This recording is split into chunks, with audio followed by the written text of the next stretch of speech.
ABP আনন্দ, এগিয়ে থাকে, এগিয়ে রাখে। আজ মরশুমের শীতলতম দিন। কলকাতার তাপমাত্রা আজ কত রয়েছে জেনে নেব। আমাদের প্রতিনিধি সঞ্চয় মিত্র রয়েছেন টেলিফোন লাইনে। সঞ্চয়, দেখো, এ পর্যন্ত মরশুমের শীতলতম দিন আজ 11.2 ডিগ্রিতে নেমেছে পারদ। কলকাতার ক্ষেত্রে মরশুমের এটাই শীতলতম দিন। আসার যেটা দেখা যাচ্ছে যে রাজ্যের বেশ কিছু জেলাতেই শৈত্যপ্রবাহের মতো পরিস্থিতি রয়েছে। তার মধ্যে রয়েছে বীরভূম, মুর্শিদাবাদ এবং পশ্চিম বর্ধমান। বেশ কিছু জায়গাতেই শীতের যে প্রভাব সেটা যথেষ্ট বেশি রয়েছে। আপাতত আগামী কয়েকদিন অর্থাৎ বর্ষ শেষের বাকি কয়েকটা দিন তাপমাত্রা স্বাভাবিকের নিচেই থাকবে। জাঁকিয়ে শীত অনুভূত হবে নতুন বছর আসা পর্যন্ত। ধন্যবাদ সঞ্চয়ন।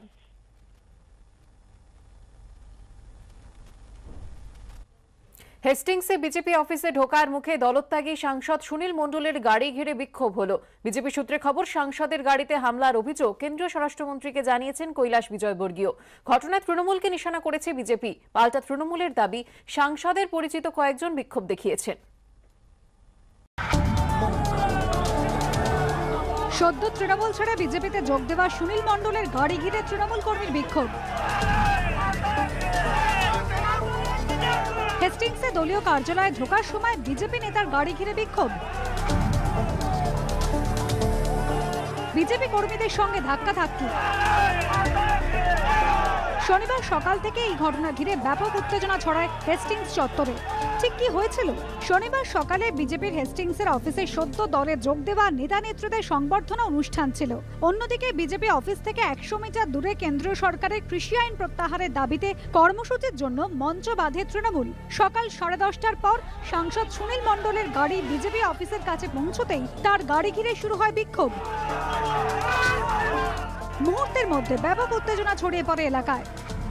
কোন রকমে বিজেপি কর্মী এবং নিরাপত্তা রক্ষীরা সাংসদকে বিজেপি অফিসে নিয়ে যান। যারা করেছে তারা আমার বাড়িতে অনেকবার গেছে যাতে আমি ফিরে আসি।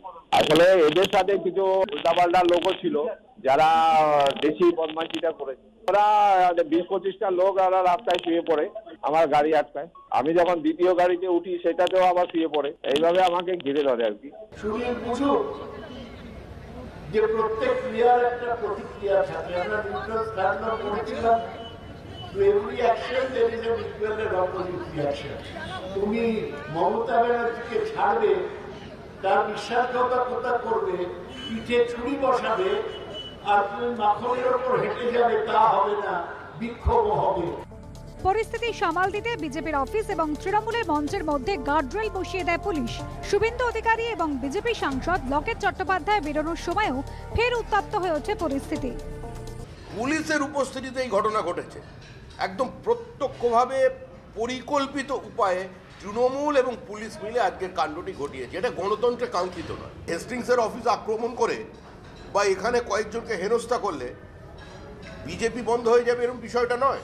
সুনীল মণ্ডল যেহেতু শিডিউল কাস্ট অর্গানাইজেশন করতো, কিছু কমিটমেন্ট করেছিল সেটা ফুলফিল করেনি বলে তার গাড়ির সামনে শুয়ে পড়েছে। সুনীল মণ্ডল জবাব দাও করছে। এটার সাথে আমাদের তৃণমূলের কোনো সম্পর্ক নেই।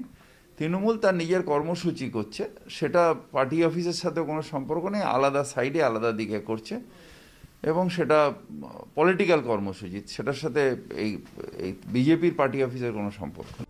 বিজেপি সূত্রে খবর, কেন্দ্রীয় স্বরাষ্ট্রমন্ত্রী অমিত শাহকে ফোন করে সুনীল মণ্ডলের গাড়িতে পুলিশের সামনে হামলার অভিযোগ জানান বিজেপির কেন্দ্রীয় সাধারণ সম্পাদক কৈলাস বিজয়বর্গীয়। অমিত শাহ তার লিখিত রিপোর্ট তলব করেছেন।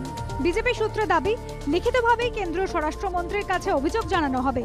এদিকে পুলিশ সূত্রে দাবি, কালীঘাটের কয়েকজন বাসিন্দা যারা সুনীল মণ্ডলে পরিচিত, তাদের বেশ কিছু প্রতিশ্রুতি দিয়েছিলেন সাংসদ। সেই প্রতিশ্রুতি রক্ষা না হওয়ায় তারা বিক্ষোভ দেখিয়েছেন। দীপক ঘোষ, হিন্দোল দে, আবির দত্তের রিপোর্ট, এবিপি আনন্দ, কলকাতা।